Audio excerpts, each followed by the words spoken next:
สบายดีพ่อแม่พี่น้องหมดสุขุทุกคนมื้อนี้บ่าวสายคำ Channel สิมารีวิวรถ Honda Click บ่าวสายคำ Channel ซื้อตั้งแต่ผู้ใดพี่น้องตั้งแต่ปี2016พี่น้องตอนนี้ก็2026แล้วได้พี่น้องอายุการใช้งานก็10ปีพี่น้องเอ้ยมาเบิ่งพี่น้องคุณภาพยังดีแฮงพี่น้อง Honda Click ปี2016พี่น้องมาเบิ่งพี่น้องเบิ่งกันพี่น้องนี่ก็มารีวิวครั้งแรกพี่น้องมาเบิ่งกันกิโลเมตรพี่น้อง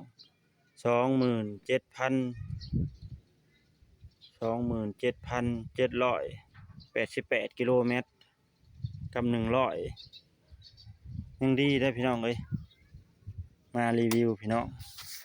อันนี้สิเป็นแวนพี่น้องแวนคุณภาพก็ยังดีพี่น้องแวนอันนี้สิเป็นเปิดตาพี่น้องเปิดตาพี่น้องเดซิวิกเปิดตาพี่น้องได้จะให้เบิ่งพี่น้องเปิดตามารีวิวพี่น้องตาอันนี้สิเป็นไพลีของ Honda Click ปี2016พี่น้องเปิดตาพี่น้องมึงสิเปิดตาเบิ่งพี่น้องอันนี้พี่น้องตาก็ยังดีได้พี่น้องตายังหุงได้พี่น้องเลยเห็นบ่พี่น้อง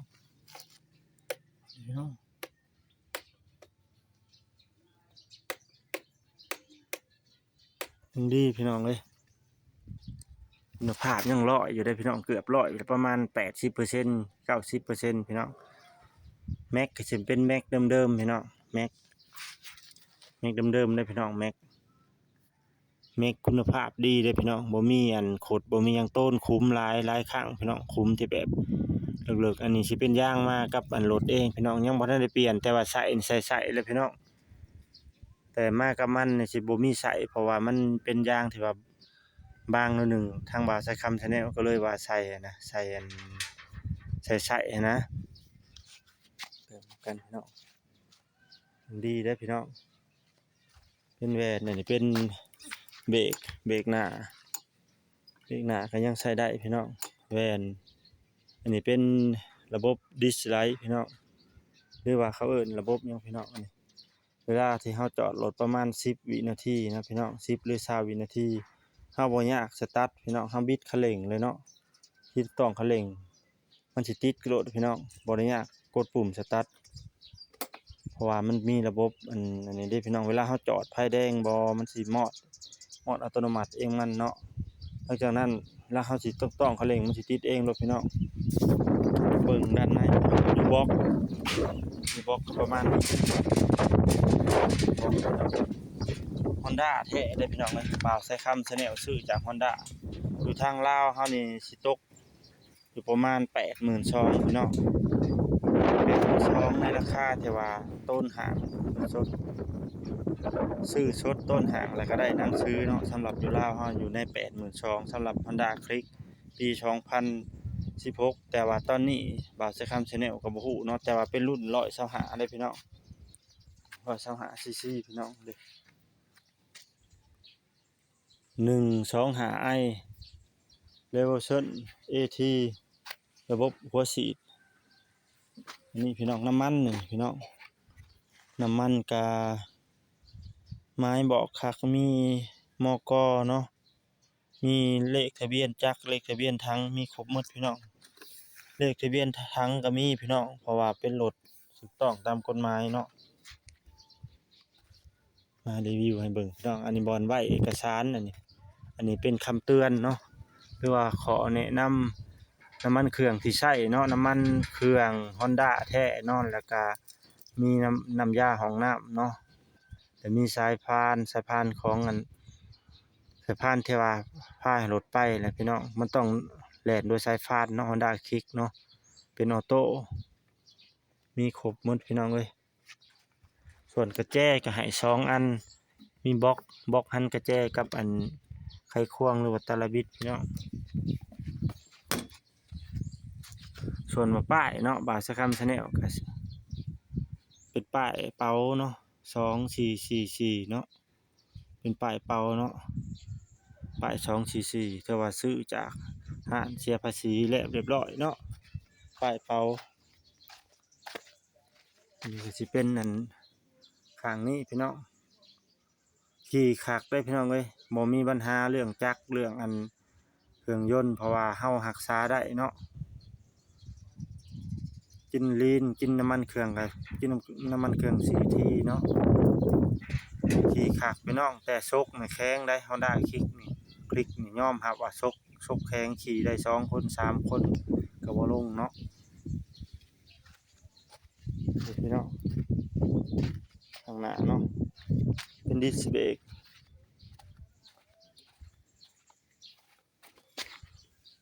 อันนี้สิเป็นบ่อนเปลี่ยนน้ำมันเครื่องอันนี้เป็นบ่อนเปลี่ยนน้ำมันเครื่องเนาะอันนี้เป็นบริเวณหม้อน้ำเป็นระบบเครื่องยนต์เนาะข้างในเครื่องจักรเนาะชกเดียวเนาะบ่แม่นชกคู่คือพี่เชคได้พี่น้องชกเดียวแต่ว่ามันหนักอันแข็งเนาะแข็งแห้งเนาะชกแข็ง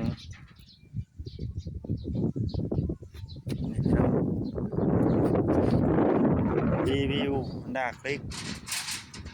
งามบ่พี่น้อง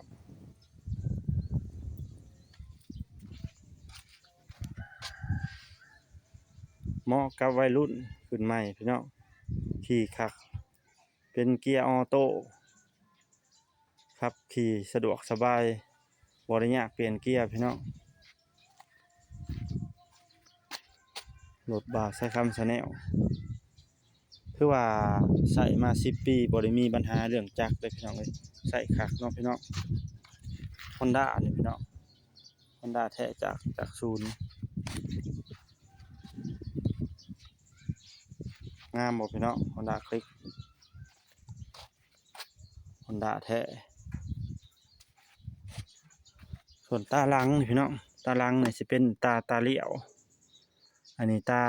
าเบรกตาไฟเบรกอันนี้ตาเยืองท้ายเนาะสิเป็นหุงตลอดเลยเนาะตัวนี้สัญลักษณ์ Honda คักเนาะอันนี้เป็นบอร์ดจับหลังจับผู้ซ้อนท้ายจับมีเหยียบเนาะผู้ทางท้ายเหยียบผู้ซ้อนท้ายเหยียบเนาะอันนี้เป็นท่อควันท่อไอเสียเนาะนี่เป็นตาลีพี่น้องตาลีไฟเดย์ไทม์เนาะไฟตัดหมอกอันนี้เป็นไฟตาเลี้ยวไฟตัดหมอกอันนี้ฉันสัญลักษณ์ Honda Click นี่เป็นดิสเบรกหน้าดิสเบรกหลังนี่เหียดแล้วพี่น้องยังบ่ได้ไปเปลี่ยนอันนี้สิเป็นตาสูงตาต่ำตาสูงตาต่ำอันนี้เป็นแก้เนาะหรือแต่เนาะอันนี้ไฟเลี้ยวเนาะเลี้ยวซ้ายเลี้ยวขวาเด้อบาสคำชาแนลสิติดให้เบิ่งวางนี่ก่อนเด้อพี่น้อง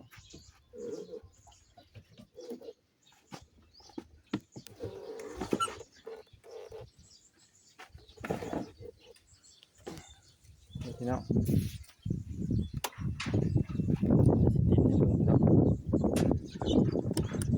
ตาเลี้ยวพี่น้องตาเลี้ยวมาเบิ่งตาเลี้ยวเบื้อง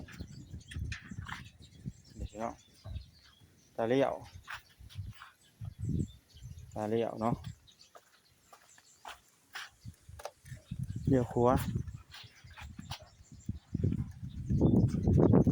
มาติดเบิ่งพี่น้องเอาฟังเสียงนำกันบัดนี้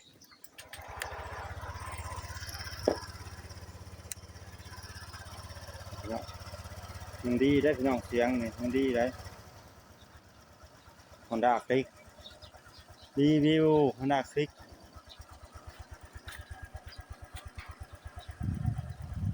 ใช้มาได้10 ปีได้พี่น้องเว้ยแต่ว่า27,000หรือว่า27,778 27,788กับ101.1 กิโลนี่ก็ยังดีอยู่ได้พี่น้องเสียงใส่ที่ขักอยู่ได้นี่พี่น้องตาหน้าก็ยังขัก Honda Click เสียงยังนิ่มเลยพี่น้องขักบ่พี่น้องตาสูงนี่พี่น้อง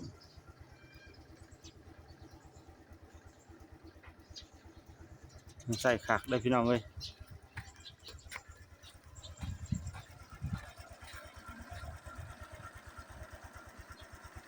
รุปแล้ว Honda Click ปี 2016นี่คุณภาพยังดีเลยพี่น้อง2016หาปี2016ใช้ยังดีปกติเสียงจักรยังนิ่มเลยพี่น้องเอ้ยเดี๋ยวตาเลี้ยวสัญลักษณ์ Honda แกตาเลี้ยว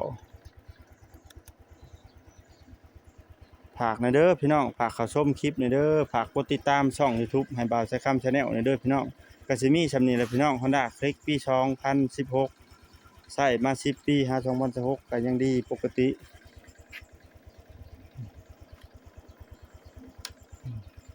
ใช้ดีพี่น้องเอ้ย